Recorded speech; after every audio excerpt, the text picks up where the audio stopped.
At 7:42 in the morning, a ranger found a backpack sitting beside a trail. Nothing about it looked unusual. There was a water bottle inside, a phone, a flashlight, a wallet, and a folded map with one section of the hiking trail circled in red. But there was one problem. The backpack belonged to Daniel Mercer, and Daniel was nowhere to be found. His car was still sitting in the parking lot. His keys were still inside it. His phone had stopped transmitting several miles into the forest. And according to the trail camera, Daniel had entered the woods alone. He never came back out. Search teams spent 4 days looking for him. They found footprints. They found broken branches. They found one strange marking carved into a tree, but they never found Daniel.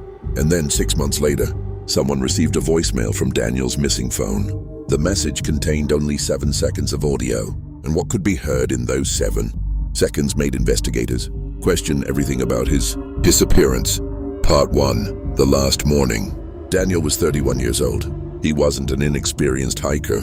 He had been hiking for years and knew the trails around the mountains well. On the morning of October 14th, he told his sister that he was planning a short hike. Nothing extreme. He expected to be back before sunset. At around 8:15 a.m., Daniel arrived at the trailhead. A nearby security camera captured him getting out of his vehicle. He was wearing a dark jacket, hiking boots, and a small backpack. He looked completely normal. There was no sign that anything was wrong. He locked the car, checked his phone, and started walking. That was the last confirmed moment anyone saw Daniel. At 11:06 a.m., his phone connected to a cell tower several miles from the trailhead. Then, nothing. No calls, no messages, no social media activity, no GPS signal.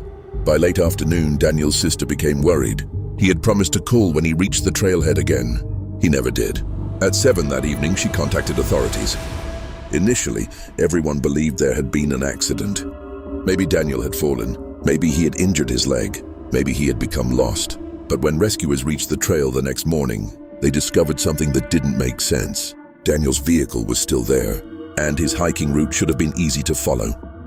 There were only a few major trails in that section of the forest, yet Daniel had disappeared. Part 2. The Search. The first search began just after sunrise. Rangers brought in tracking dogs. Volunteers searched the trails. Helicopters scanned the surrounding mountains. The forest was enormous, but the search teams believed they had an advantage. Daniel's phone had transmitted from a location inside the forest. That gave them a starting point. For hours, nothing was found. Then, shortly after noon, one of the search dogs suddenly changed direction. It pulled toward a narrow section of woodland away from the main trail. The team followed, and that's where they found Daniel's backpack. It was lying beneath a tree, not hidden, not damaged, just sitting there. Inside was almost everything Daniel had brought with him. Water, food, flashlight, map, wallet. But his phone was missing. That immediately raised questions. Why would someone who had become lost abandon their backpack? And why would they leave behind their wallet? Investigators also noticed something strange. The backpack wasn't covered in mud. There were no obvious signs that it had been dragged. It almost looked like someone had carefully placed it there. Then the search team noticed the tree beside it. There was a fresh scratch carved into the bark. It looked like a simple arrow, pointing deeper into the forest. Part 3. The Trail Camera. Investigators returned to the trailhead and reviewed the security footage. They discovered something important. Daniel hadn't actually been alone. At least, not at first. Approximately 20 minutes after Daniel entered the trail, another person appeared on the camera. A man wearing a gray jacket. He was carrying nothing. No backpack. No visible hiking equipment. He entered the same trail, and according to the footage, he followed Daniel. The problem? Nobody remembered seeing that man. Search teams couldn't identify him. There was no vehicle associated with him in the parking lot. And strangely, he never appeared on the trail camera again. Investigators searched the surrounding area. Nothing. No second backpack. No abandoned vehicle. No campsite. No evidence identifying the stranger. But the footage changed the investigation. This was no longer being treated as a simple hiking accident. Authorities began considering the possibility that Daniel had encountered someone in the woods. Someone who didn't want to be found. Part 4. The Last Signal. 3 days into the search, Daniel's phone finally appeared on the network again. It connected for approximately 12 seconds. Investigators immediately tried to trace it. The signal came from deeper inside the forest, far beyond the area where Daniel's backpack had been found. A search team was sent there. They found nothing, but the phone connected again, this time from somewhere else. It was moving. The signal appeared to travel along an old service road, a road that hadn't been used in years. Searchers followed it, and eventually they discovered an abandoned cabin. The cabin looked decades old. The windows were broken. The door was hanging open. There were no signs of recent activity, but inside, investigators found something disturbing. On one wall were several names carved into the wood. Some were old, some appeared much newer, and one of those names was Daniel Mercer. Part 5, the cabin. The investigators immediately photographed the wall. Daniel's name appeared beneath several others, but there was something strange about it. His name didn't look like it had been carved months earlier. It looked fresh, almost recent. That created a terrifying possibility. Someone had been inside the cabin after Daniel disappeared, maybe even recently. Search teams examined every room. They found an old sleeping bag, empty food containers, a broken radio, and several pieces of clothing. But none could be conclusively linked to Daniel. Then one investigator noticed something underneath the floorboards, a small metal box.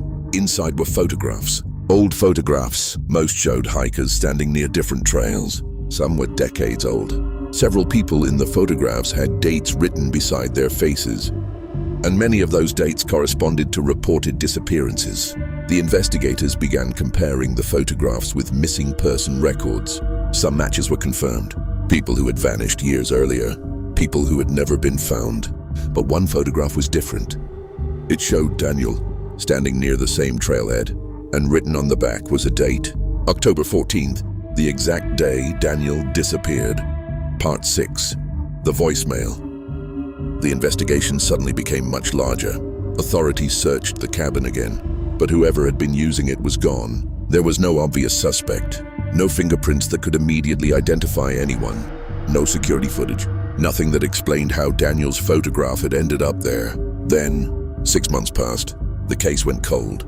Daniel's family continued searching for answers, until one night his sister received a voicemail. It came from Daniel's phone number. At first she thought it was some kind of technical mistake. Then she listened. The recording lasted 7 seconds. Daniel's breathing could be heard. He sounded frightened, very frightened. Then he whispered, "Don't follow the trail." There was a pause, and then another voice appeared in the background. A man's voice, very quiet, almost impossible to hear. It said, "He already did." The recording ended. Part 7, what really happened. Authorities investigated the voicemail. The phone number was still associated with Daniel's missing device, but they couldn't determine where the message originated. The phone had apparently connected to a network outside the original search area. And then it disappeared again. No more calls, no more messages, no signal, nothing. Investigators returned to the forest one final time. They searched the old cabin. They searched the surrounding trails. They searched the service road. And eventually they discovered something they hadn't noticed before. Behind the cabin was a second trail. It wasn't marked on modern maps. The path disappeared into dense woods. Searchers followed it for almost 2 miles. At the end, they found an old wooden bridge, and beneath that bridge was Daniel's phone. The screen was shattered. The battery was dead, but the phone's last recorded location was several miles away from where it was found. That meant someone had moved it. Someone had deliberately placed it there. But why? And where was Daniel? To this day, Daniel Mercer has never been found.